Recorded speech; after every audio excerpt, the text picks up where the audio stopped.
We didn't have no overtime. We was beating people. Yeah, no. Just so you know, it's still recording, so that's gonna be the opening line right there.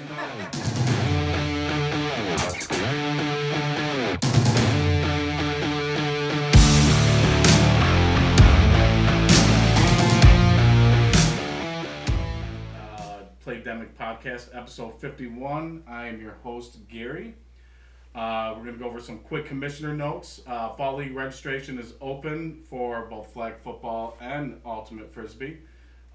Sam's doing a turbo league style thing. It's going to be a whole new format. Smaller roster, smaller field. It's supposed to be a faster pace of play.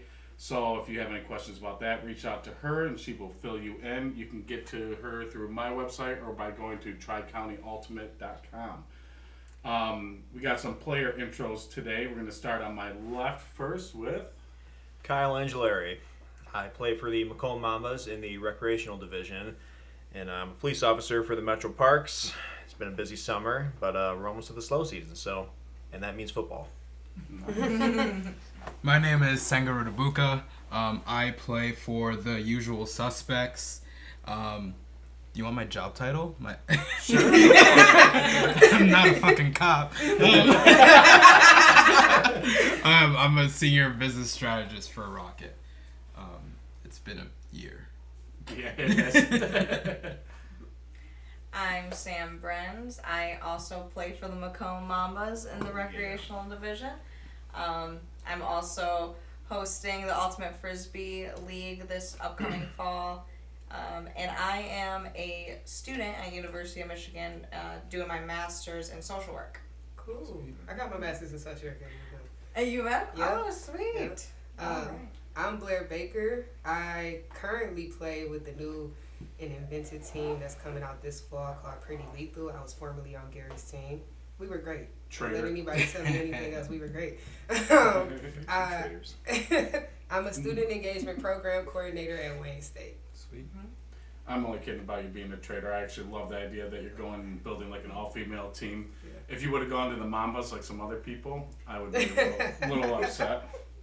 All right, so to kind of get us started off, loosen everybody up, we're doing our pregame warm-up.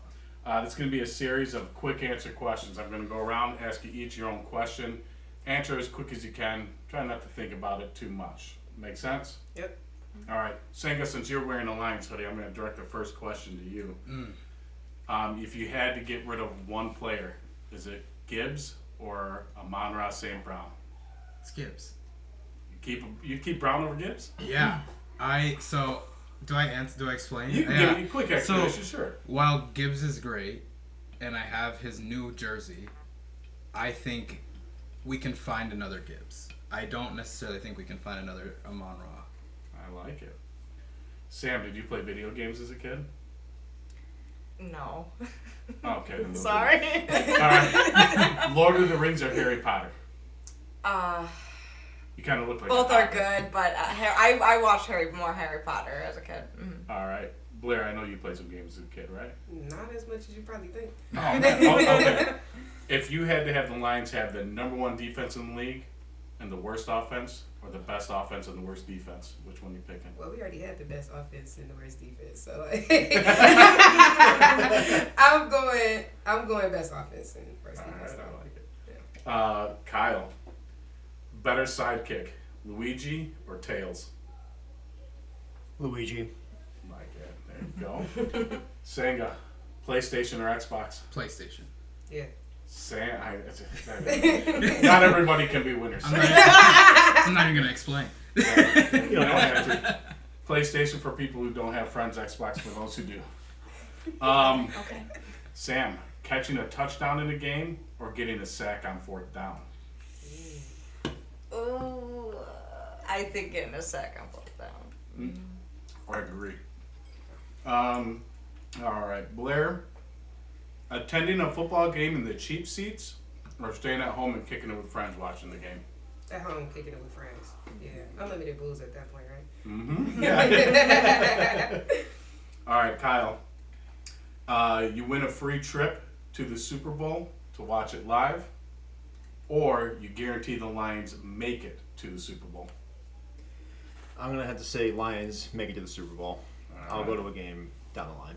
Yeah. Senga, we got 2 retired NFL players, former NFL players.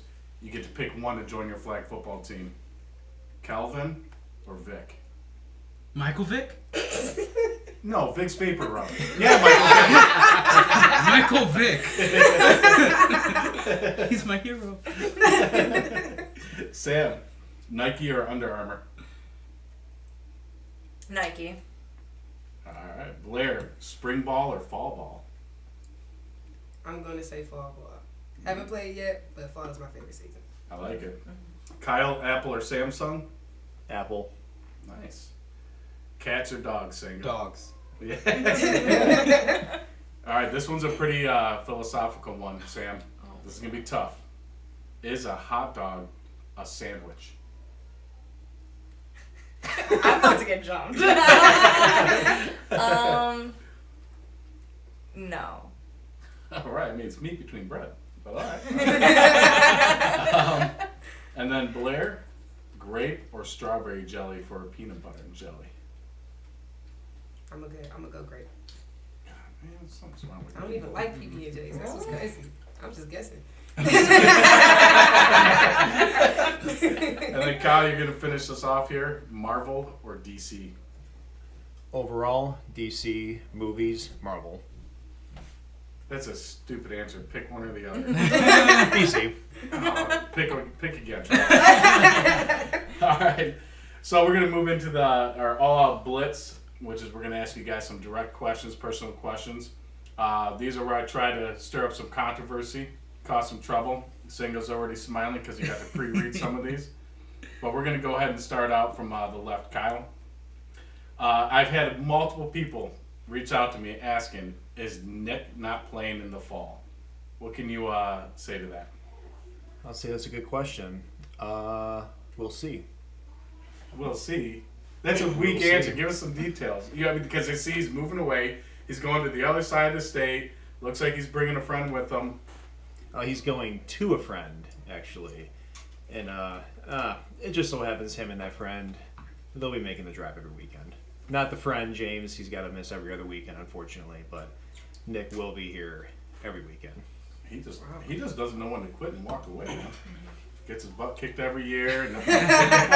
No, I know that's pretty awesome. When I first heard that he was going, I was like, this is like one of the QBs that was like one of the new teams that like brought that drive, but that sportsmanship. It's like such a great addition. I'm like, oh, he's gonna go to college for 4 years. And like when you have someone awesome in your league or on your team, and then they leave for like 4 to 8 years, it's like, what do you do? And then you fill their spot with someone awesome, like named Kelsey, and then she moves out of state. But luckily, we get someone back. Sam left, by the way, if anyone doesn't know, Sam left for like 8 years. Left my team and then came back. And then left my team after 1. I Kyle jumped in that mic so fast. That's hilarious. All right, Senga. How can team culture hurt a squad? Significantly. I would say I think culture in everything is really important. There's a lot you can do to be a good team, and I think culture is one of those things that you can't try to force it. It's just something that was naturally there, and I think we lost that this season. I think we lost games before we got to the field, honestly. But Okay. I think So you're talking about your team. yeah, I'm talking about my Okay. team. I think and one of the main reasons we had a great culture, and I hate to give him so much credit on a mic, but Pedro was a big part of it. Like, he brought us all together. He would, like, host parties at his house and everything, and even if we didn't win or we won or whatever, like, he was the one who would corral us all the time. And then when he went out, we kind of lost that.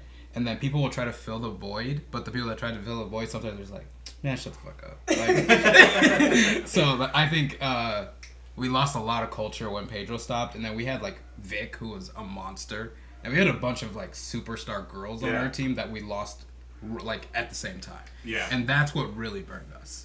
Mm-hmm. Is Pedro talking about making a comeback? If so, when?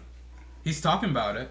Not this fall. I think we should all veto him not to play this fall. He had like one big surgery that was like 3 surgeries in one or something weird like that. So I know he's not playing this fall. He shouldn't. Yeah, but he'll come back for sure. Yeah, no, because He if he can't stay plays, out. then I have to be the one to set up the fields. I'm doing that. I'm doing that. Sam, I know I touched on the Ultimate League coming up and some of the stuff about it, but here's your opportunity. You're going to get a plug here. You got 45 seconds and go. What's different about this fall league to the spring league, just starting out, I'm trying different things to see what works for what people. But with this fall league, we're doing a click style, so you join with 10 to 12 players, depending how many you want on your roster, and that's called a team. A team, yeah. Who's doing this click concept? It's a team. It's a team. You're right. But when we do draft league in the spring, you're making a team, but it's draft style. But we're playing on smaller fields, so the same size as the football fields that we play on. And we're playing 4s or 5s. We're gonna see how many people come out and how many teams we get. So less running. It's not full football field. And you're joining with your friends already. So we have 2 teams already signed up, mine and Jeremiah's team called Moat. And then we have another team signed up, and it's a bunch of GM engineers who've never played Frisbee before, and they just got a group of 10, and they signed up already. So we're hoping to get a mixed group of skill this season. Something different. I like it. All right, Blair. You are starting our first all-female team.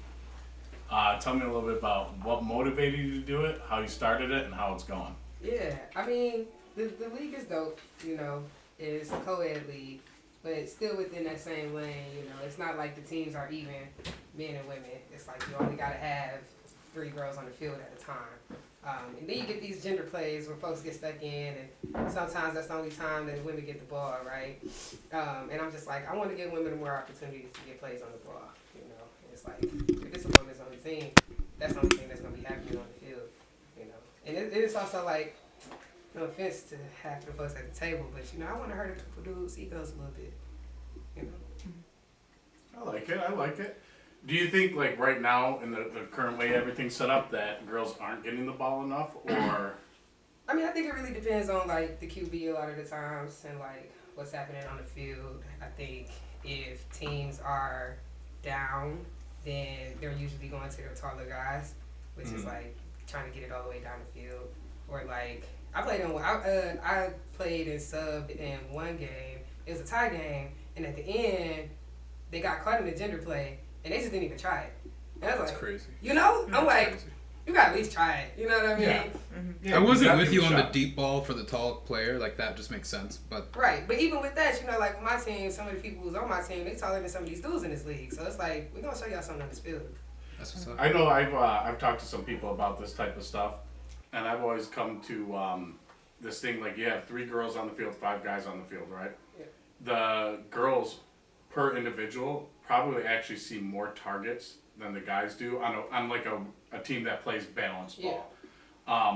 But overall, the guys are getting, as a group, are getting more looks. Yeah. All right, so we are going to go back to Kyle here. Tell me about if you're planning on expanding or changing the videos that you guys put out, and what it's like competing with Playdemic's new film crew.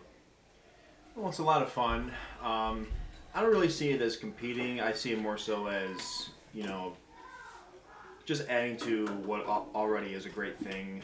We got the mic'd up videos, and of course, the stuff that I do with the NFL and college audio. It's a different, unique form of, doing highlight tapes. As of now, I don't have any plans to change the format. Maybe next spring I might come up with some ideas to change it up a little bit, but I would expect the same format this fall, and I'm always open to trying new things, so I say we'll leave that up to the future. I like it. It's definitely kind of cool. Like, there's a lot of, like, social media stuff now getting posted, and a lot more, like, video and content like that, which, like, I love. And then, like, having your videos come out, we get a different perspective, and you have started doing, like, stuff for other teams, like, against you, which I think is great. anytime you get to watch like a video of your own team playing or yourself out there, like it's fun. Even if you're winning, losing, doesn't matter. But we get two different types of videos completely. Like you said, with the college commentary, pro commentary versus like these kids from the high school that are like doing it not professionally, obviously, but I mean that's what they're going into for a career. It gives them a nice little way to start working on stuff, and they bring that like young pizzazz, that riz, to the videos, you know. So it's been kind of fun. Senga, you are starting kind of like a new squad, new team. What's the direction you're taking with that? And do you have any breaking news for who you're bringing in as a quarterback? Yeah, so we are starting a new team. It's going to be a very interesting team for me. I'm joining a family. The Kina brothers are coming back, and Freddie's going to be our quarterback. So the dynamic is going to be crazy. I think there's like 4 or 5. I don't know. I don't know how many. I don't know how big that community is. The Kina community? Yeah, it's big. I know of 2, and apparently there's 72 others. Yeah, they're Catholic. Yeah, but it's gonna be really fun. I really like Freddie. I played with him a few times, and there's an energy he brings to the field, and like just like situational awareness that I think is really big in flag football, which you don't always see anymore. Especially in rec, if you just trying to have a good time, just gonna swing it. And it's kind of like how you were saying, like there's some positions where it's like you got to give it to a girl before you get to the gender play. Right. Like those are simple things that he just knows. Yeah. So it'll be really fun. So Sam, one of the things I struggled with when I started like the flag football leagues or like trying to get kickball or whatever is getting new people to join the sport, whether they played or whether they haven't. Has that been a struggle for you, and what are you doing to overcome it? Yeah, it has. Not a lot of people know about Ultimate Frisbee to begin with, so not only just starting a league, but teaching people about the sport and then hyping them up enough to sign up with a group of friends or by themselves. What I'm doing right now, I'm doing a lot of outreach, so I'm tabling a lot at local universities, and I'm doing a lot of tabling at local festivals and fairs. So I was at the Armada Fair a couple weeks ago. I'm going to be at the Troy Family Days Festival in a couple weeks. Dude, I love family. I grew up in Troy. Family Days is legit. Really? It's fun. All right. Yeah. I'm super stoked for it. But I think it's just teaching people about the sport and giving them the opportunity for more touches, less running, and kind of just that community and just fun, really. It kind of takes the pressure off of full field playing with people who've been playing for a long time and just focusing on playing with friends and having a good time. And it's not traditional Frisbee either this fall. It's you're coming with a new rule. So you could play with a football, or you could play with an extra man on the field. You can... Wait, what? Yeah. Okay. Hold on. All right, you got 45 seconds to pick your company. Go for it. So how this season is going to work is that you have one unique rule.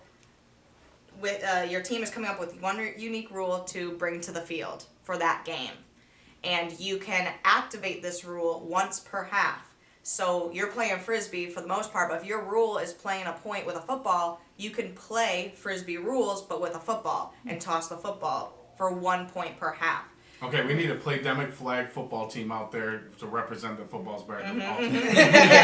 You know? So with those rules, Yes. like, are you giving them like a list of options, or can they come up with like, anything on their own? Both. So I'm giving them a list to go off of, but then if they are creative and come up with something like to their team, kind of with that theme that they're bringing to the league, Yeah. I'm totally for that. Are you gonna vet the rules before you let it be a thing? Obviously. What do you mean? So like, all right, hey, if we score, it's worth 35 points. Oh yeah, you know, something ridiculous. Yes, you know? yes. No, I'm definitely giving Sudden it the death. go ahead. Yeah. Yep. All right, I know like one of the things that we do is like, especially during draft league, but now as we get like more and more females joining, we've run this thing where it's if you bring in 2 new females that have never like registered for flag football before, you get 50% off your registration. If you bring in 3, you get to play the season for free. I got that once. Yeah, yep, Senga got it. You should be getting it. I should Blair. be giving you Yeah. for the team, almost new, Yeah, exactly. So you gotta just tell them to give me your name and we'll get you on for free. Cool. So like that's ideas too. I don't know if you've ever done something like that, but just a thought. Blair, would you be open? Would you be open to having a male quarterback on your all-female team? See, I know we've talked about it a bit. Yep. You know, I feel like having an all-women squad alone would be really, really cool. But I also think having a male QB would also be cool. So I mean, I'm open to both options. You know, it just depends on how we fill the team out. But I'm sure a lot of people will probably be interested in that. Oh yeah, I not one of the reasons I asked, but I happen to know a couple that have expressed interest, and it'd be pretty interesting to see. We'll have to talk after the podcast about who, especially if they're like not mobile, so they're kind of forced to throw. Yeah. Oh yeah, I got you. For sure. All right, Kyle. What's stopping the Mambas from winning the damn championship? You guys have come so close so many times and had that squad. You were the Lions falling to the 49ers, and it's like, here they come, they got it, and then you fall in the first round. I mean, I think with last season's game specifically, we got too comfy. I mean, we played 30 minutes of probably the best football we ever played. Offense was unstoppable. We were forcing sacks. Jeremiah forced a safety. I mean, everything was going right until it wasn't. I think we got a little too comfortable. Our defense kind of fell apart at the end. We weren't playing as aggressive as we usually do, or as we should be, rather. It's just, we got to talk out there more. And offensively, I mean, obviously, nobody else I'd rather take a QB other than my brother, but, you know, there's some times where you got to play a little smarter. We got too many gender plays in crucial situations. When we lost the momentum, we just need to play our game, not let our foot off the gas pedal. We have all the tools we need. We just need to finally compile it together for 40 minutes. I know I've talked to him before, and like as a quarterback, it's really hard to not have the whole game on your shoulders and the result of it on your shoulders because, let's be honest, it really is. But on the same hand, I've also learned that if I want to win, I can't do it. I have to let my players. So instead of like trying to, we're down 2 scores, forget about throwing the deep ball. I'm going to throw the 5-yard, slant to David Coles, who if he breaks one tackle, he's gone and he's going to get the full field touchdown kind of thing. I think that might be one of Nick's holdups sometimes is he starts to feel like he's got to win the game when you guys are down or when there's pressure on. Perhaps. I mean, that's how it was in our early seasons. I mean, defense has not been our strong suit. And there's been a lot of games where he's had to play hero for us. And obviously, last year we got a lot better on defense, especially with Jeremiah and Sam Blitzen. They were outstanding. Your girls leveled up. Yeah, they did. They leveled the fuck up. Yeah. And having Mary back this fall is going to be awesome. Can't wait to have you back. And as long as Speaking of leveling up, now they're going to level down. I love you, Mary. I love you. But yeah, we just, again, our failures, they're never on one single person. We're a huge believer that as a team, we win. As a team, we lose. There's no one person who wins us or loses us games. It's just the way it is. And as long as we, relax, play a full 40 minutes, we'll be just fine. Senga, this was your first summer league, right? No, second one? third. You've been 3 times. Yeah. Oh, this question's kind of stupid. Now, what's your impression? How do you like summer league? Was it a new experience? No, okay. Well, then we'll switch it up a little bit. Okay. This was your first summer league being at the draft. And yes. Yes, Yeah, and you did draft, right? Yes, kinda. I helped a little bit. Yeah, on the fly. Yeah. All right, so I guess we'll change it up a little bit. With summer league compared to like your spring and your fall team leagues, what would you say are like the comparisons? Like, what do you like more about summer? What do you like more about click leagues? Right, Sam? Oh, yeah. So I think summer. First of all, the weather. The weather. I want to say it's great, but it's also not. Like, the first couple of weeks were pretty rough. But in general, the teams are completely random. But for the team I was on, it was a very good mix. And it was actually a rec-heavy mix for us this time. Yeah, there was more rec more rec this year than we've had any previous year. Oh, okay. Sure. Yeah, that's true. I could tell that. Yeah. I would say the competition is a lot different. Like, it seems like almost every decision people are making, especially at quarterback, is mostly right. It's just like, it just doesn't land the right way a lot of the times. Yeah. And I think in rec, there's a lot more like forced errors or just errors. Mm-hmm. Summer, it feels like a smoother game. And I think that was big. And I know I played very differently in summer than I do in regular season. Like, I am much more impressed. Like, I'm lazy on defense in rec. I was gonna think of a long way to say that, but like, the truth is I'm lazy on defense in rec, and in summer I can't be. Right. Yeah. Yeah, you have to be on your toes, play harder, play more aggressive, give them more for sure. Yeah, with the draft, it was actually kind of funny. We were like maybe halfway through the draft before every other pick was who the fuck is blah blah blah. It was nobody. We had so many new players and so many rec players, and we have your upper quarterbacks. They just don't know anybody. Yeah. They were actually texting me beforehand like, hey. Like, who are these people? I'm like, I don't even know. Like, good luck. Go on Facebook, stalk them, reach out. Maybe we'll run a combine or something. Yeah, that was really funny that somebody would, like, say a name. Like, one was Janelle. It's like, oh, is it this Janelle? No. Is it this Janelle? Maybe. Sam, what's it like, give us the perspective of being, like, a female in a co-ed league. I know it's like such a broad and general question, but I don't think it's one we've ever like really asked for. Like, what's the perspective on going out there playing a game that's typically played by like a team of dudes, and now we're running co-ed? It's different than like your co-ed softball, where it's like for sure. You know, I mean, you're playing against the guys, not on the same field as the guys, if that makes sense. Yeah. Two things immediately come to mind is one. Playing offense, I want to go all out, but I have to trust my opponents and my teammates of body control. And whether they're like awareness of their own body. Like, yes, I want them to play hard too. I want myself to play hard, but I need to be able to go out there and trust people that they can not take me out. And that just happened to you. We were talking about it. Yeah. It was in Frisbee though, not football. Yeah.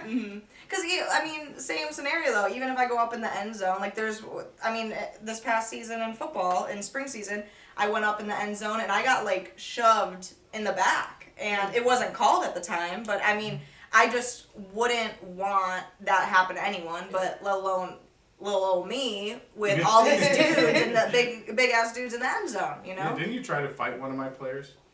It was yeah. He had a mouth, and I gave him a mouth back. For anybody that doesn't know, she's talking about David George, the meanest guy in the league. Dropping, dude. Dropping. We're okay. We handled it. We talked it out. And she responded with the best touchdown celebration of the season. She did. She was angry. I love it. And I don't celebrate. I don't. So I'll keep it cute. Yeah. But my other thought, coming with that is the being able to kind of show up and show out and have my teammates kind of know my skills and my fellow female player skills and be able to use that. In Frisbee, if your females are good, you're usually winning the game if you can use them correctly. So for teams to identify what their girls are good at and using that, you could be smashing some of these teams, So being able, for teams to identify that, I feel like that's what distinguishes good teams from bad teams or bad performing. I'll tell you, one of my favorite things when Sam was on my team, or like Kelsey or any of these other girls that are athletic, Blair, we did this with you too. I would tell them, like, just run deep, run straight, and as soon as you get, like, by the safety, just turn around, because they're not going to guard you because you're a woman, and they won't respect you. They won't. Now, on my team it was a little different because I'm the one quarterbacking, and they know I can't throw more than 5 yards. But every once in a while I'd get it, chuck it deep, and they'd just be all alone. And it's like, with Sam and with Blair, I had no problem launching it. Like, here you go, it doesn't have to be accurate, it doesn't have to be good, as long as they're by themselves, it's going to work out. With Kelsey, it was a little different. Her hands sucked. She moved out of state. She's not coming back, so I can talk shit. Blair, you got a chance to play a little bit in comp this past spring, and got to play with some comp players. Yeah. What would you say the biggest difference for you was between comp and rec? Okay, so when I came, that was my first season playing flag football ever. So I played in rec, but then I got to sub in comp. And the comp players move fast. Yeah. real fast, and like not just like the rate of like how fast folks are or like the rate of the game. It's like you really got to know the plays over there. Like you really got to know how to run the route. So I'm like learning real fast, like on the fly, like trying to catch it all. And so that was the biggest challenge for me personally. I mean, I got in there, I was doing the thing, you know, but now after playing in the summer league with comp players, it's like, it's kind of like comp, but it's slower. So you get a little bit of better opportunity to actually like learn what folks are calling, learn the plays, learn the routes. And like, since it's a brand new team, like you're building that chemistry together, and we kind of, like if you are coming from rec, you learn it with folks who have been playing for a minute, and so that was cool, for sure. I like it. All right, Kyle, this is going to be our last round of questions, guys. We'll make these a little bit quicker. Kyle, is your championship window closing? With Nick moving away, that drive's going to be hard. Does he get tired of it? Are people going to be leaving? People getting hurt in Frisbee games? You know, whatever it may be. Is your window closing? As far as I know, it's the most open it's ever been. Touching on, going back to the last question, we just need to play a full 40 minutes of playoff football. We know what we're capable of. We have all the people, not just in talent, but in team spirit. Our window is just as open as ever. We just need to climb through it. You're not worried about people starting to try to steal your players? Savion? We got a lot of loyalty here. Yeah, I like it. Senga, what are your with a new team? Yeah, I know there's going to be a lot of question marks, things like that. Bringing in a new quarterback. What are your season expectations coming up? We gotta win. I think it's probably Freddie's last season, so we gotta get him a championship for it before he leaves. Probably Pat's too. Yeah. Pat's old man. Yeah. Old man. Lost him too. A lot of traders on my team. What the fuck?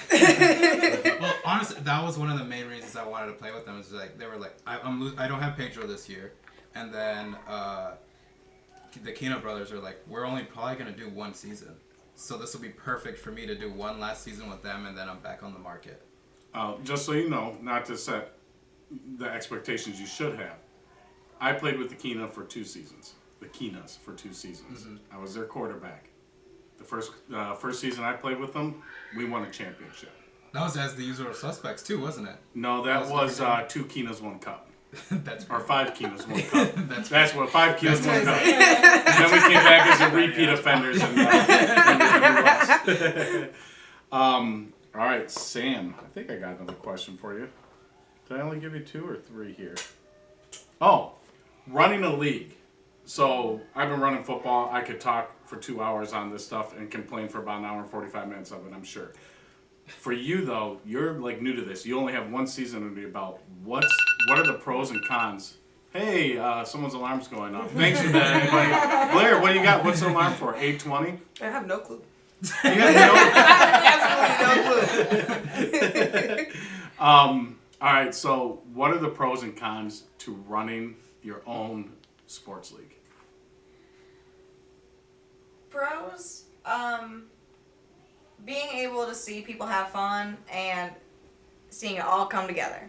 I think our first, for Spring League, our first skills and scrimmage meet up we did for the first week was awesome. I think we had so many Frisbee players and so many new players all in one area at one time. I'm like, wow, this is amazing for the area, because a lot of the pickup communities right now in Ultimate Frisbee are like dying out. Everyone's phasing out, growing up, having kids, moving away, and no one's there to replace them and learning Ultimate Frisbee. So being able to see everyone in one area and local people was awesome. Cons, I think it's retention. I think it's being able to provide something that's fun enough for people to come back and come to. Balancing everything is very, very tough. You're not going to make everyone happy, and that's what I'm learning very quickly. And I want everyone to be happy. So what have you done to increase the retention? Is there anything unique that you've done? That's what I'm hoping for this league. I want to be able to make it more universally friendly. Like I want smaller fields. I want more touches. I want new people to touch the disc more. I want more people or football. Yeah, 1 point per half. But yes, I want more people playing. And I want more people having fun. And I think I was a little bold coming out with traditional Frisbee, a full field. in the spring. And we had a lot of experienced players in the spring. But now I want more people playing, and I want to make it as easy but as fun as possible. So. I like it. And then Blair, building this female team, we had kind of touched on a little bit. But, like she had touched on, recruiting people, getting people to join. Now she's doing it for a whole new league and a whole new sport. Yeah.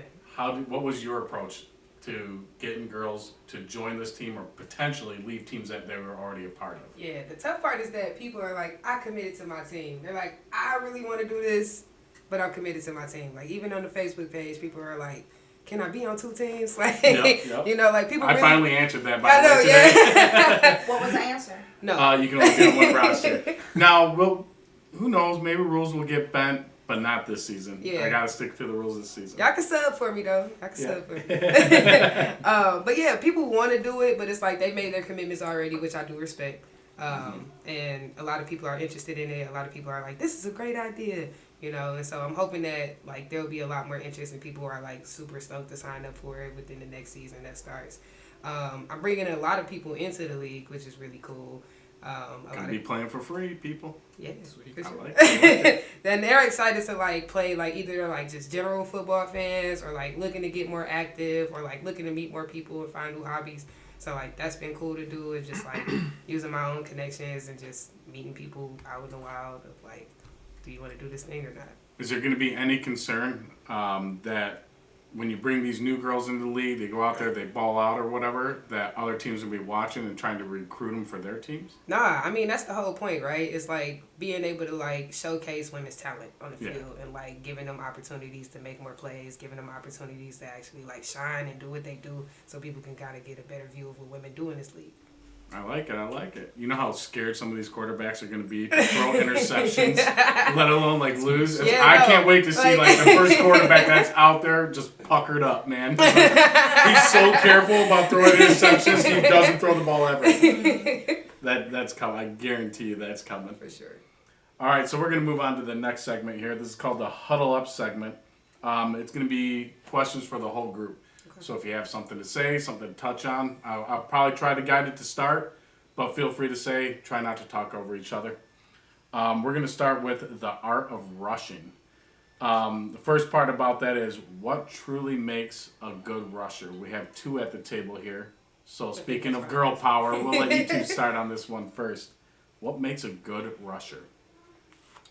I think patience. I think patience is a really big part of it. Like, you can't be rushing to go get them. You also got to be kind of like watching what they're about to do, catching their eyes. Are they about to throw it or are they about to try to run for it? You know, and being really vocal about what's about to happen. I'm listening real close because I trained both of you guys on rushing. Yeah. Blair hasn't said a single thing I taught him. Sam, you better not let me down. I got you. I was waiting for it. I think what you're waiting for me to say is contain. Yeah. Contain. And that really changed the whole rushing concept to me, because I thought I just had to be fast enough just to go get it. Yeah. But to contain, and sometimes, we talked about it this past season, sometimes with certain quarterbacks, you can't, going slower is way more scarier than going fast. Yeah. And it will have them shaken. So I really think that the contain thing really changed my look on rushing, and being able to force them that one way. I try to pay attention which way they like to run. Yeah. Yeah, it's a good time. It's just you gotta be careful. Yeah. I think that's the main thing. I instinctively like to dive for them, and you gotta be careful. You better than me. I'm not doing it. I use the wheels before I dive. But no, the containment piece is very real. It's like, especially like when you getting them real good, especially on the side that they not on, that's when they throw the pick. Because they just trying to get rid of it, and like I've had dudes like either throw an interception or get an intentional grounding. It's like, you don't know what to do with it. You just kind of stuck, and this ain't even your good arm. I like how Sam just said you try not to dive, but we got video evidence of her diving for me and completely whiffing and letting this fat old man run away from her and score a touchdown. That was a pretty good clip. That was good. But we do have one of her sacking you. Yeah, because you guys record everything. I do like, as the rusher, I do like working with that. The flats or corner. The mid. What do you call the middle back? The middle Yeah, linebacker. oh, middle linebacker. Yeah, I really That like was working close. with them where I like to, if I shade left a little bit, he can shade right or vice versa. Yeah, I really like being able to work with other people too. And like one of the other things that I've always like tried to teach the rushers is don't worry about their flags, and definitely don't worry about the ball.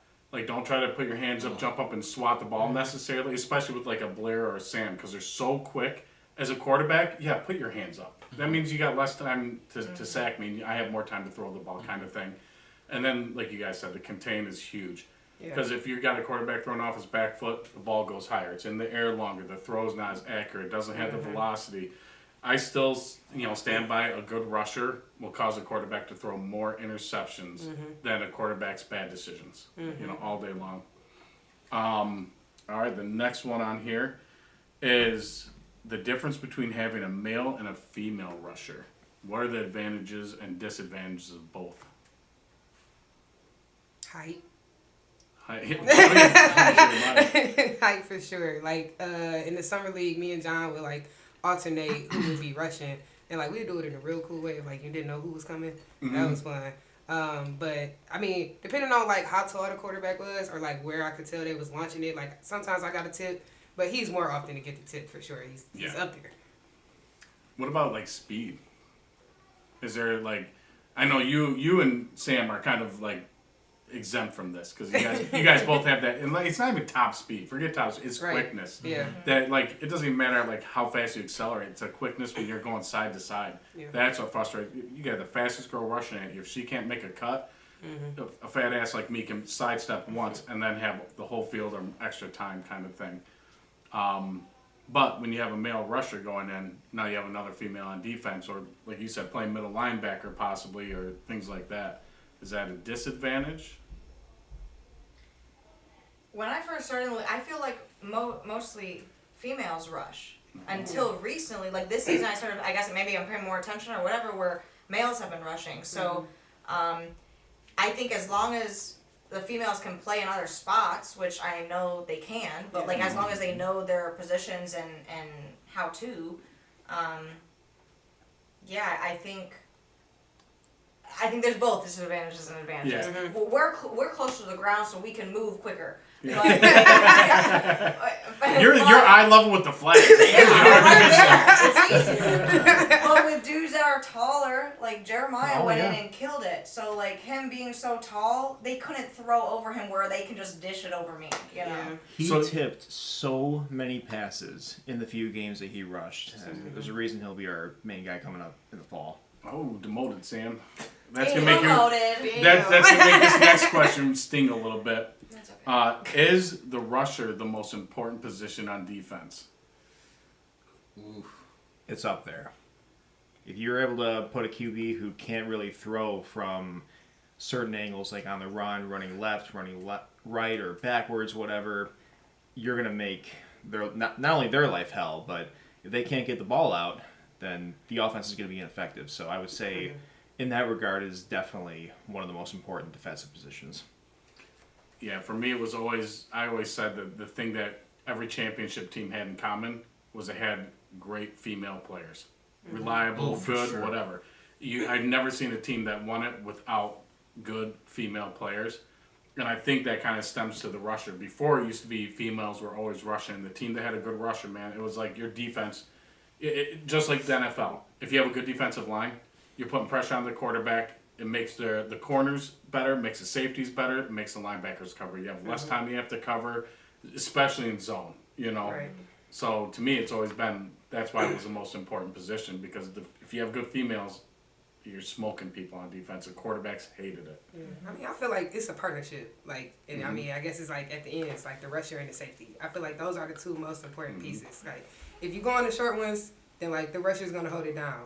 But if it's like at the end of the game when it's real tight, that safety's they doing the most of the work. Yeah, the draft league before we had it broken up between genders, Yeah. It used to always be like you were getting a stud rusher or you were getting a stud safety. It was never who's the best receiver in the league. You know, it was who's the best safety in the league. Yeah. Or and the rushers would follow almost immediately after it. Yeah. You know. All right, now we're going to talk about when the fun fades. When the importance of winning takes the fun away from a team. So the question is, when? Like, where is that line? When does competition or competitiveness make it towards no longer fun? Not everybody at once, please. I feel like you primed. You had the team. Oh no, question. he's primed for the next part of that question. I got one for him.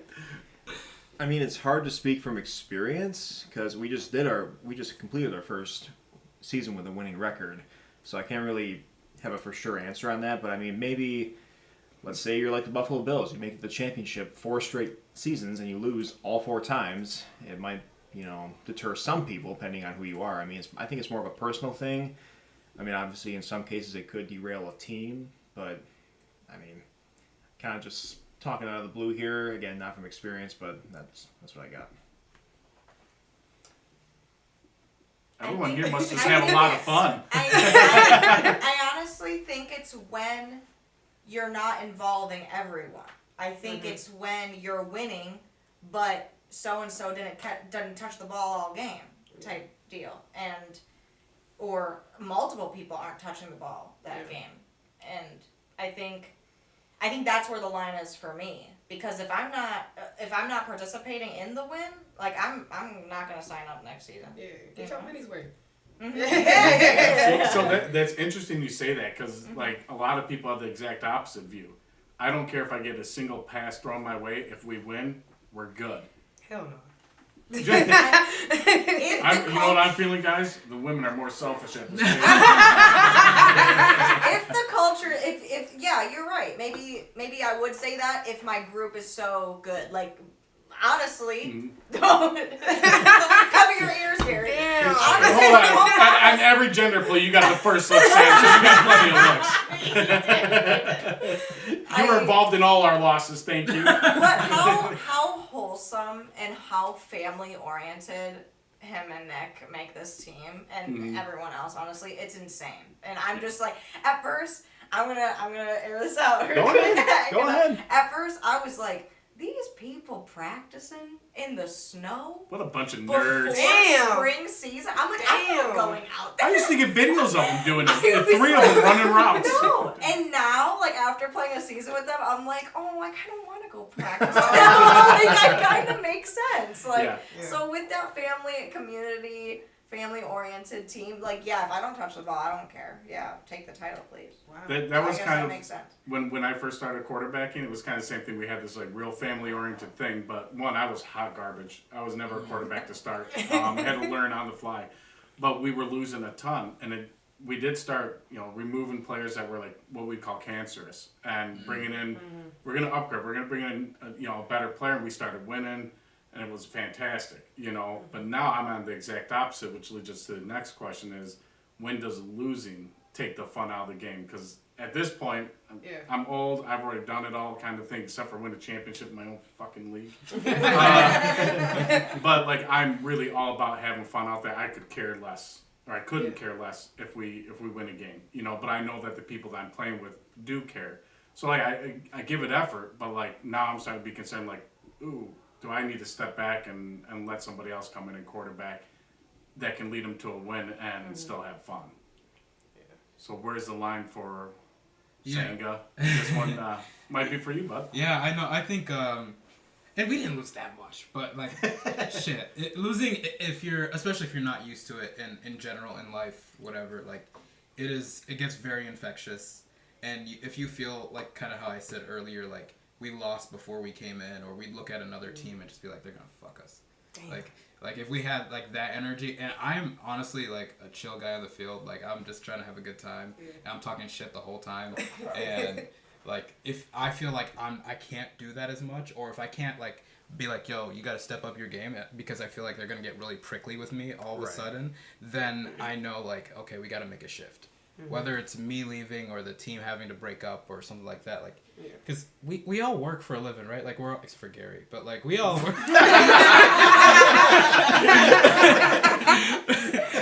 Like, no, but really, like, we're here, like, on Sunday. We want to get our exercise in. We want to have fun. We want to, like, go get drinks after. Like, we're trying to have a good time.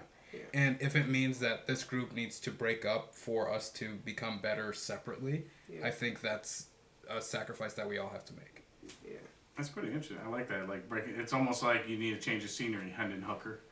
Yeah, he was too comfortable here. Yeah. Yeah, no, real bad. Oh, man. Yeah, we won't get. That's not a question. That'll be another 20 minutes. So we're gonna go to our next section here. It's called Flag on the Play. The first one we touched on it before the podcast. I was texting everybody for the podcast and said, "Hey, bring your, I have liquor, I have pop, anything else you want to bring it." And I sent it to our underage high school film student Sabi. Which spiraled into a whole Chris Hansen thing, so I'm throwing a flag on that. But we're going to talk about the overtime rules. You and Kyle didn't, people can see I'm pointing at you right now. Sam and Kyle didn't play summer, but Senga and Blair did. Were you guys there to see the championship game? Yeah, until the lights went out. I was in it. So one of the reasons the reason that happened is we had 4 overtimes in the game earlier than that. Yeah. Now, unfortunately, this is a nice reflection of great leadership by me. This is the second summer league where the game was not able to be completed at the end in the championship.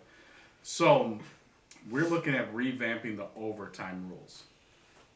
You guys have any ideas on how to shorten it?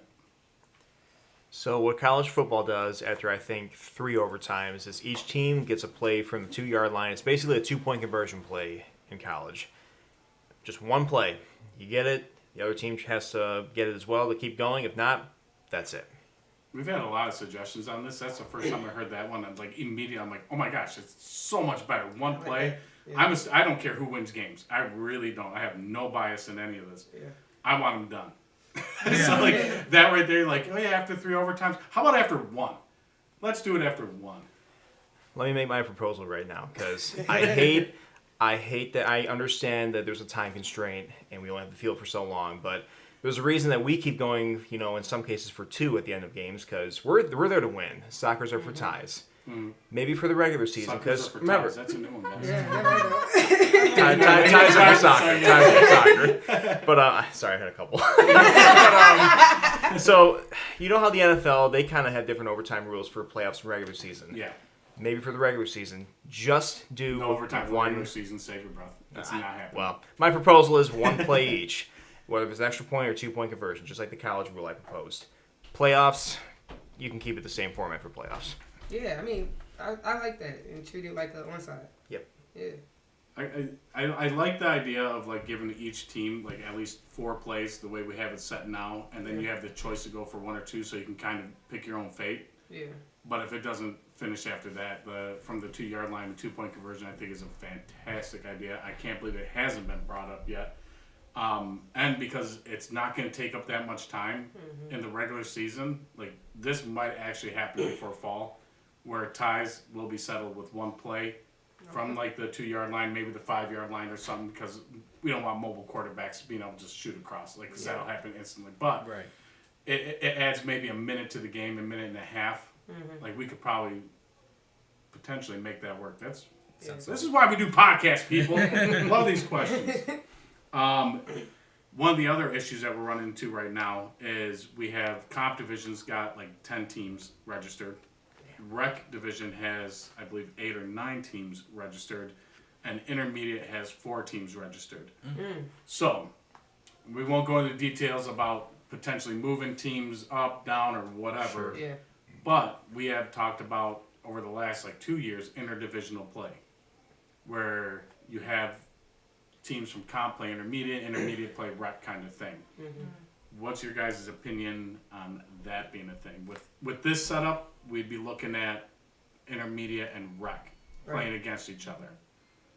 I mean, how do we make that work? I think I like the sound of that. Like when I did sub for comp, jumping from rec to comp was crazy, you know, and like having an opportunity to play some folks at intermediate, which is like the middle level of that. Some people Probably say would've been- intermediate and comp are the same, like COSI.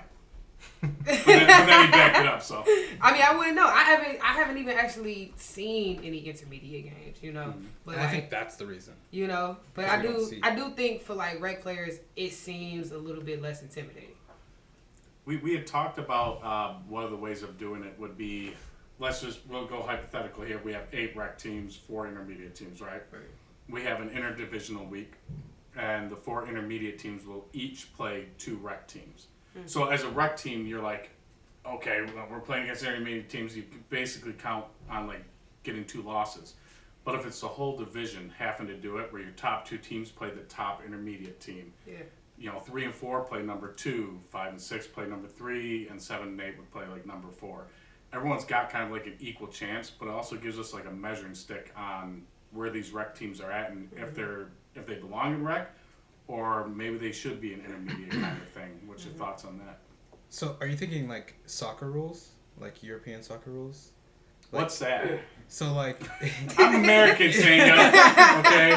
so like the way it works is the league has to be balanced. So like the Premier League is the best for English soccer, and then below that it's like League One, and then below that. Oh it's yeah, like, I watched Ted Lasso. Relegation. Yeah, exactly. Yeah, baby. So is that what you're thinking? So, Barbecue sauce. So like some comp teams get dropped to intermediate just to balance it out at the top, and then the bottom 2 and the top 2 either move up or down. So that's actually a really cool concept. This is why we do the podcast. That wasn't kind of the plan. Like right now, it's if you have a spot in the league and you've been there, it's really, I've never actually done it. I've thought about it, and I've even talked to some teams about contemplating it.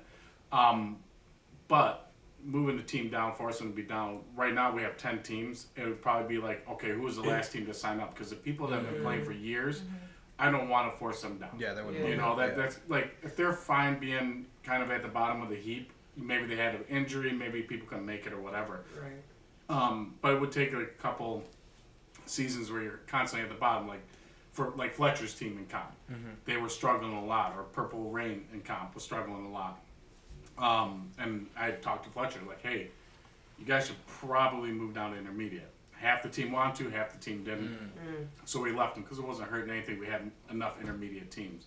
But now it's like, all right, do we force a couple teams up from rec and maybe take a team down? And now we have a league that has 7 teams in it, you know? It's probably easier to get people to go up than it is to get people to go down. So. Yeah. It actually kind of has been, which I would not have thought that was the case. Really? I would have thought it's harder to move teams up because we'll use the Mamas for example. Let's say I walked up to them and was like, hey, we got too many teams in rec, not enough in intermediate. I know you've never won rec, but good luck. Now you got to go against 4 teams that are established in intermediate, been playing, that are supposedly on paper better. Right. So you've been fighting your ass off to win this league, and now you got to go get your ass kicked.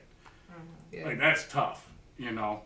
But to take a team that's been getting their ass kicked in the division and be like, hey, you have to move down, at least they have a silver lining of, well, we should be better than everyone, Yeah. you know? Yeah. And then they get their ass kicked and they quit because they're egos are shared. So real quick, we're going to go over some halftime. Well, we're going to go over one halftime ad. Fred Alexander was supposed to send me a little script that I could read for him to pimp him out. He did not, so we're going to go anyone who doesn't know Fred Alexander, he's the old quarterback with the big calves, a little bit of a belly, rocket for an arm, but zero mobility. He sells houses. He's really good. He's through Keller Williams. Oh yeah, he's done me and Michelle. He worked with us and at least 7 other people in my family and small little circle of friends. He works with Tim Steinbrecher doing the mortgages and stuff. Nice. Fuck UWM. No, we got a lot of UWM players. And Rocket. Yeah. So actually, forget Forget Tim. I've had a couple too. Forget Tim Steinbrecher. We got Senga. He can hook you up with the mortgage through Rocket, right? Yes, sir. Or But, personal loan. Yeah, there you go. The rates are not fantastic, but people are desperate. So go see Senga if you're desperate. But no, Fred's an awesome realtor. If you're in the market for a house, go talk to him. phenomenal. I think he said he ranked in the top 1% in the nation for Keller Williams. Shit. He's awesome, and you cannot work with a friendlier guy. No pressure. It's really great. Cool guy. He actually kept us from going to Grosse Pointe because he's like, Gary, I know Michelle loves it here. The taxes, you're going to just get fucked on it. Yeah. So I talked her out. We went to St. Clair Shores and got fucked less. So, all right, so we're going to move to our halftime adjustment section. We're focusing on some of the things that we have done to help improve reffing. So a couple things that I've implemented from a lot with feedback and things like that is over the summertime, instead of walking around the track and just mingling with people, I try to be on the fields, finding refs that I know haven't reffed a lot, standing next to them, be like, you're reffing this game. I'm just going to be here to mentor you, talking to refs before the game, being like, hey, make calls. No more warnings. Don't warn people about shit. This isn't rec league. If you see a penalty, call a penalty. What's your guys' thoughts on warnings? It depends on the penalty committed. If it's something egregious, you got to call it. No excuses. If it's something light, I'm fine with it. Agreed. Yeah, and I think first game of a season, you let things go. Just, like, get in the groove of things. But, like, the second week you're back, it's like, come on, guys. Especially if you've all been playing for a while. It's like, we know. Like, even, like, false starts and stuff like that. It's like, those are basic things. Like, in regular football, it's a penalty. It's an issue. So why is it not an issue for us? So, like, I would call it. Yeah, I feel like if we're doing no warnings, then we gotta tell the players not to argue with the refs. I feel like it's kind of going back to your other question before. Like, that's what takes the fun out of winning or losing. Like, even if it's not happening on your field, somebody down 2 fields cussing the refs out. What we doing, man? Like, I came out here. I'm in the middle of a drive and people are yelling Gary because a ref made a call that was an accurate fucking call. Yeah. So touching on the warnings, I'm like way against it. And one of the reasons is if I give Senga's team a warning and they're playing the Mambas, don't I owe the Mambas a warning? You have to. That's the problem. Yeah. That's why I'm like so against it. Especially like if you have, and this is why I almost kind of eliminated rec from it. Rec, you're going to get a lot more new players and new teams. If I'm reffing a game that has new players and new teams, and I see someone's foot across the line, they're not false starting, they're offsides, I'm not going to call it. Yeah. But I'm going to bring it back and be like, hey, you got to be behind the line. Yeah. And there's like, keep your foot behind the line. Anything else besides that, and I try to warn him before the snap. If the ball snapped, I'm actually probably calling it, especially at this point now, practice what you preach. But absolutely, I avoid warnings, especially in summer league. Everyone should know better. In summer, yeah. And the minute you start giving warnings, you're going to be hesitant to make calls, or like I said earlier, you owe a team a call. Make the call, man. Yeah, I mean, I will say in summer league, like even on my team, like we had at least like 2 or 3 new players. So like they didn't know the rules. They just got on the field and was like, "What's happening?" So like I'm wondering, is there like a rule book or like a little spreadsheet or like something that folks can look at? So if they you go know. On the Facebook page, there's 8 pages of rules under files. Click away. All right. But now talking about new players, one of the things I would tell the refs in summer was call it on the new players too. Yeah. Because they're going to learn a lot faster if they get a penalty for what they did than if they get a warning, a little tappy on the wrist, like, hey, don't do that. Because then they're going to do it again. It's kind of like your kids. If your kid does something wrong, you tell them, like, hey, I understand you have feelings and all that. No, fucking hit them. They'll and give the captains a job. Like, they're supposed to teach them. Yeah. That was one of the other I tried to rally the captains. And, I mean, Sam, you know this too. As a captain, if I had new players, hey, you're reffing every single week with me. I'm not going to make you ref on your own. We will have someone that knows what they're doing, knows how to ref, and you're going to stand next to them and learn from them, kind of thing. Amber Graham is someone I'll use for an example. She was real tentative when she had to ref a game in the summertime. And I was walking over there, I was like, I'll help you out. She goes, all right, I'll do the line and legs. No, you're going to do the clipboard. You're going to track downs, genders, score. I don't like doing that. And that's why you're doing it, because I'm wanting to get comfortable with it. The other big thing we had was people will not make calls against teams that are going to get yelled at. Yeah. And that was something we're trying to attack real hard.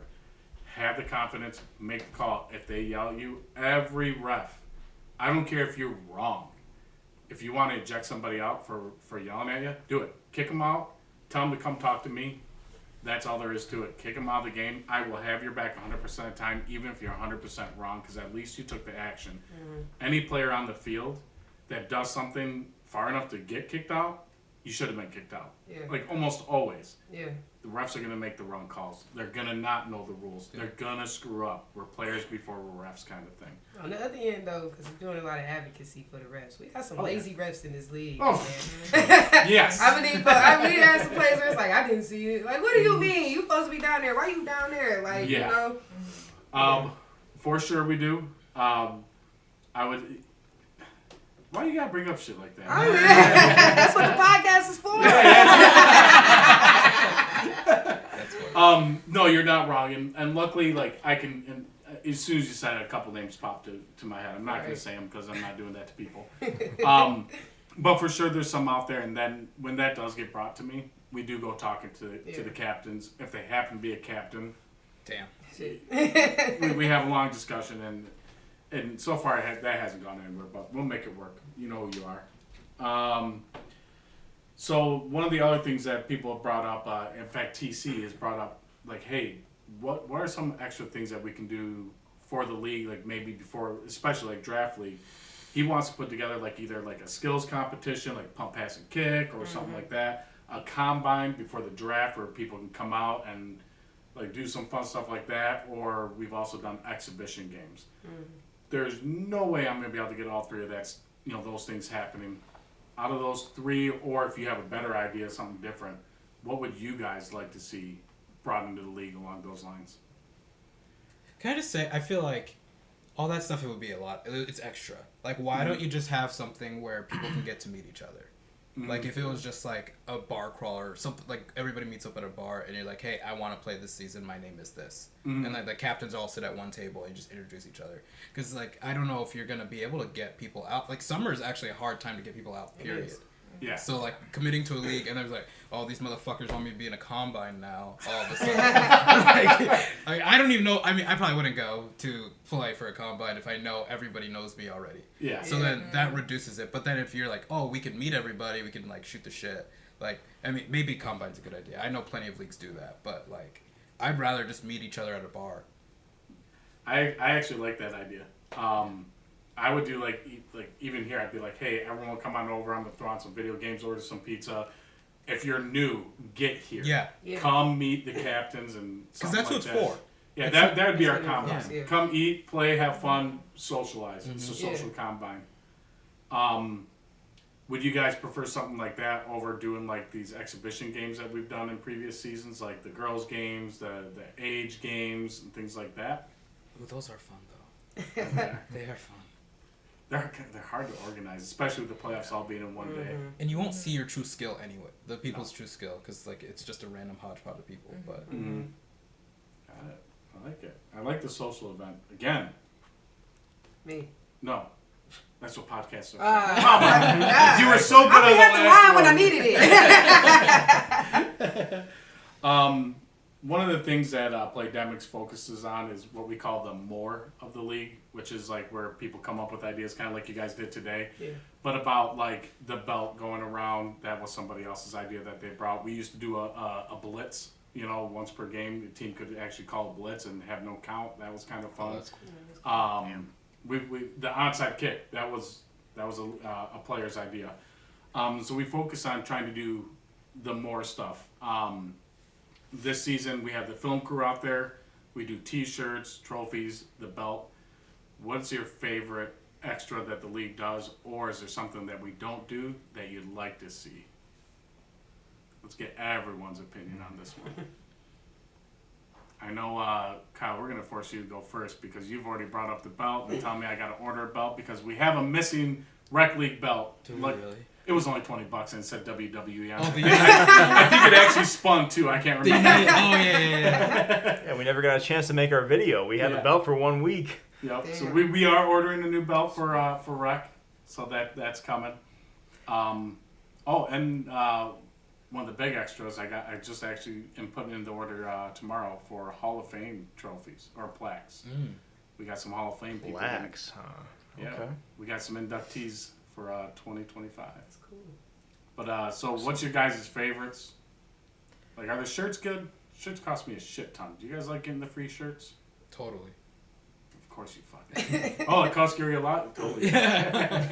It's branding. I mark it tax right off.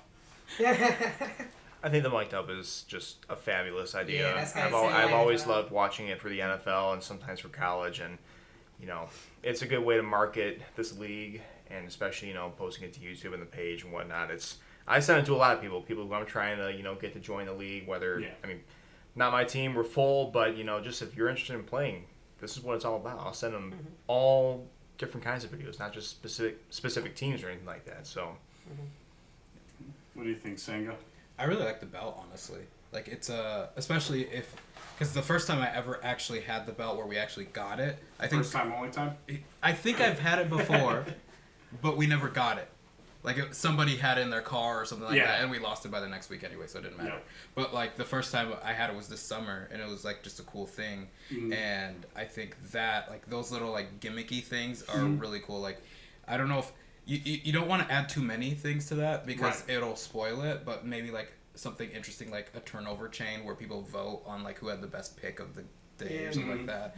I don't know. But I do like the belt. I like the belt. We a lot of people aren't aware of this, especially with newer people playing. We have a contest where the best belt video, and there's a certain amount of submissions we have to get, but the best belt video for the season, the team that did it gets $100. Like, I just use $100 cash kind of thing, and that's across all 3 divisions. And if you actually look way back on our Facebook page, that used to be huge, and we had some people like that belt's been to Vegas. I think it's been to Mexico. But we've had some really funny videos of shit talking and stuff like that.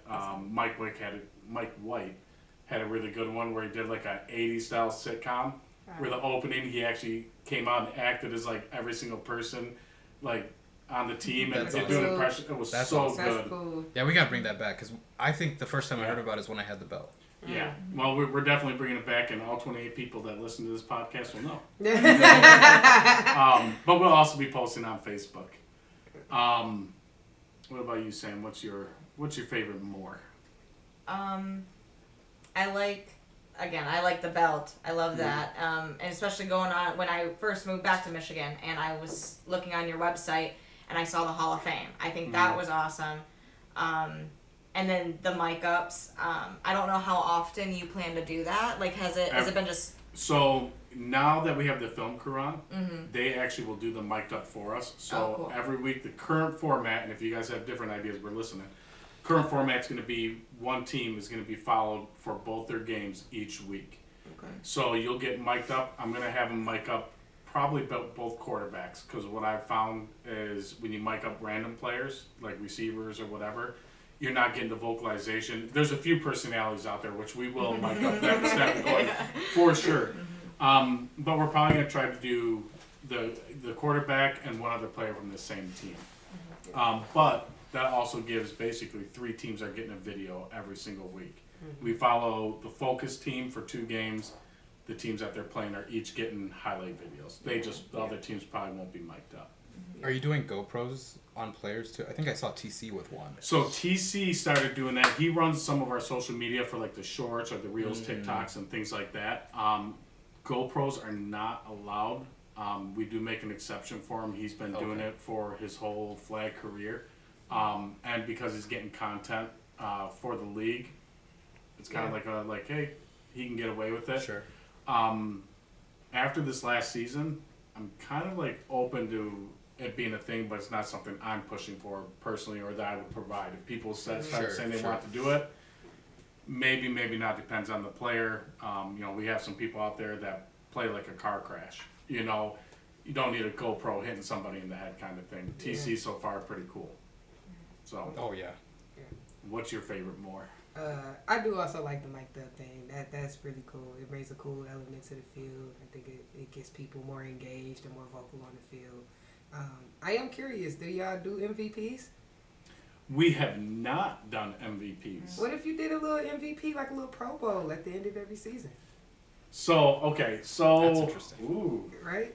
Now the question would be, do you do it by division or do you do it as a league?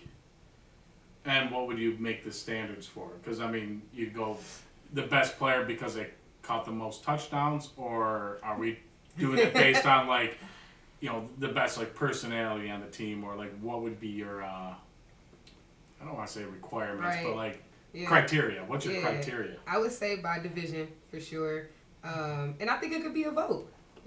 I think that could be cool, and like people could like put whatever their own factors are. I mean, since it would be a new thing that would be starting, I was just kind of testing out like who do people like the most on the field, like who's playing the best, who's got the best energy out there, all of that. Ooh, I kind of like that. I like the vote. Everyone vote in and send in their votes. Yeah. Basically, it'd just be a Facebook poll, and everyone gets a chance to vote on it, and you leave it open. They can nominate people. Yeah, and to be fair, division doesn't have to matter.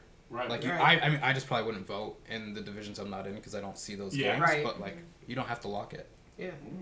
All right, Blair, put it together. Send me your concept. There's no reason we can't do that. That was so easy.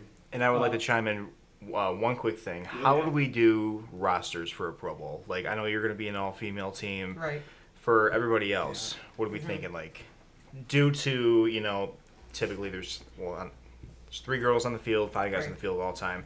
What are we thinking? Like 2 guys and a girl from each team, or 2 and 2 from each team? Yeah, I mean, I wouldn't even necessarily limit it to like specifically by gender.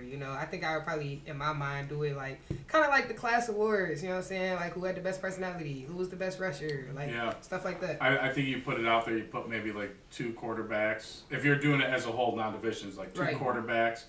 Maybe 3 or 4 receivers, a rusher for sure, or you do safety, corner, middle linebacker. And then you start getting more people involved. I think that'd be actually pretty sweet. Yeah, like best flop of the year. Like the ESPYs? Yeah. Crash the out. Playdemic. Crash All right, so we are going to move into our 2-minute drill. It's just going to be a quick round. I'm going to ask you a question. Answer as fast as you can. You can't think about it. I'm not even going to tell you the order I'm going in. I'm just going to look, point, and go. It is going to be the question, the best GOAT moment that you've witnessed that does not involve you or somebody on your team. Senga. On the spot. Honestly, thinking about TC, I don't have a specific moment, but this summer, he was doing a lot with not much. And he was just up and down that field. Everybody on TC's roster? Not much. Insignificant. There were so many times when it looked like both his knees were down and neither of them were when he'd run. Like, he gets so low to the ground, and that was pretty impressive. And he just had a kid, so that's pretty cool. Wow. Yeah, that's pretty good. Hey, right there. Yeah. Blair. So there was this one play that happened right before the championship game this summer draft. It was by Janelle. She joined the league when I joined the league. And, it was, tight game. And one pass would have got them the other team the first down. Dude's tall as hell. She's short. She's, probably 5'3". She's angry. She's a badger, man. No, for like sure. She be getting out there. Yeah. Mad as shit. And she locked dude up. He did not catch that pass. And I'm like, dude, he's at least, 5'9". And she's, 5'3". Lock that up. I remember that play, actually. Right? It was we were crazy. On the same team. It was crazy. He was mad. As hell. All right, Sam, I love you, so you get to go last. Kyle, you're up. I'm going to go Planet Moran going into comp and dominating and winning it all in their very first season. That's a great one. Co-size nipples are hard right now. I guarantee you. He's going to text me, Seeger, I told you all the time. Dude, I love it. That's an easy one. Well, Sammy didn't get much extra time. Yeah, I watched the championship game for Rec, and I really liked Cream versus the green team. Mm-hmm. And just seeing Cream play, they have a lot of good players, and Brennan B, their quarterback, is really shifty. Really, really shifty, and I just like watching them play. So I think they just had a phenomenal season this past. There's a lot of good players, and I really like watching them play. My GOAT moment is the lady controlling the lights for the championship game. Turning them off. That sucks. Oh, it was a person that did that? Yeah, remotely from their phone at 9:15. Damn. That's hilarious. Yeah, that was great. I thought it was just a timer. No. But it is what it is, guys. We We still haven't actually decided if there's co-championship or co-champions or if Freck's team won because they're up 2 scores. I'm gonna say with 12 no. minutes left. I'm gonna say no personally. We have way too much time left. I'm just Way saying, too much time I'm just left. saying. That's a controversy for another podcast. I have skirted that. If people, I'm letting people talk about it. They're like, so who won it, Gary? I just don't even answer it. And they Just I'm left like, on red. Yeah, exactly. We'll see what happens.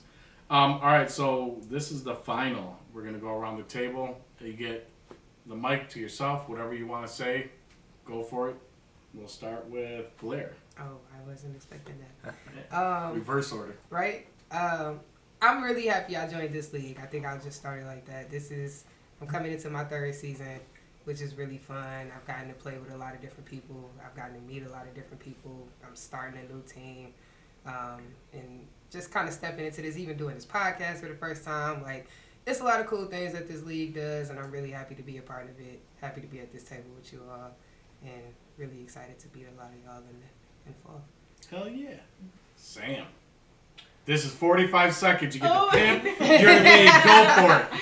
No, this isn't like any other league. And honestly, with me making my own Frisbee league and Frisbee organization, really trying to push and teach people about the sport, this is goals for sure, because this isn't just a league. Everything extra that you're putting into it, the people that you're bringing together, the community that you're making is just amazing, and it's what people want and need, whether they see it or not. And I think I'm slowly making my way and like slowly realizing that little bit by little bit, like the belt and all the extra stuff that you guys do. And I think it's really awesome, and I would love for that to be Ultimate Frisbee in the area one day. For those of you that think that me and Sam are running these leagues and get rich off of it, it's definitely a labor of love. There's definitely passion behind us doing this. Yeah. I'm a little bit further along than Sam, so yeah, I make a couple bucks doing it. Sam, do you mind saying how much you made off your league last session? I know what the answer is. I actually didn't even take my cut because I'm like, oh God, I can't. What I did for her was free. But we're not making a ton of money off of it. This really is because we love the leagues, we love the people involved in it. We're trying to provide something awesome. This isn't like me patting myself on the back, or I definitely patting Sam on the back, because for everything that she did, the monetary reward for it, there is no motivation for her to come back. But she's 100% doing it and trying to find ways to like make it even more fun, make it better. Guys, if you have not tried it, give it a shot. It's right after football. Give it a try. Sign up. You get to throw a football if you have that special will. Do it. Senga. Since we're on the note of like the best things about the league, I'll really say I've been in other leagues and been here in this one for a little bit. My favorite thing is that like it seems like every team matters in a way, where like I've played at other leagues where first of all, having a free agent team is not normal, but then if you do, they kind of just throw you to the wolves and be like, figure out the rules, figure out all these things. Like the fact that this league installs a quarterback that like they at least know what is supposed to happen. They can teach everybody around. Like, yeah, you're probably not getting like the best quarterback in the league, but you're getting somebody who really knows the game, and everyone will have the chance to have fun. Because if you the other way, like the other league I was in, where like we didn't have a quarterback that could help us, I didn't play again. Like I was just like, this is bullshit. And especially for all these people that like Detroit's a city where a lot of people are like transplanting now. Like that's how I got here. Like a lot of people are like that. I like that you can just hop in and just like have somebody with you to figure it out. And that's my favorite thing. You missed out when we were having comp players that were non-quarterbacks be quarterbacks. That was a good time. Yeah. A lot of good quarterbacks. That's gone. That rule. For a reason? Yeah. Freckleton was pretty fast. Oh yeah. Too fast. Yep. Kyle. Well, me and my team, we hit the jackpot joining this league, and of course, there's no other group of people I'd rather play with, playing with family and, of course, some dear friends. I'm very proud of the culture that we've built. And, of course, to be a part of this great community, this great league, even people that we don't play because we haven't left rec since joining. But don't worry, it's coming in about 2 weeks. But, I'm just very grateful, for everybody. I mean, from winning one game and getting blown out every single week, everybody, was very encouraging, very welcoming to all of us. And looking at where we are now, we're on the cusp of winning a championship, hopefully. There's, it's been nothing but great. And that's okay. I got a new roster coming in. You ain't winning shit. Everyone, thank you for being here. It was fun. I said I wanted to keep it between an hour, hour and a half. We're at a minute 24. Sweet. This will not be a 3-hour episode. So that's all I got, guys. Thanks for listening. We'll get you next time. Easy peasy. All Sweet. right. Guys. Yeah. Good episode.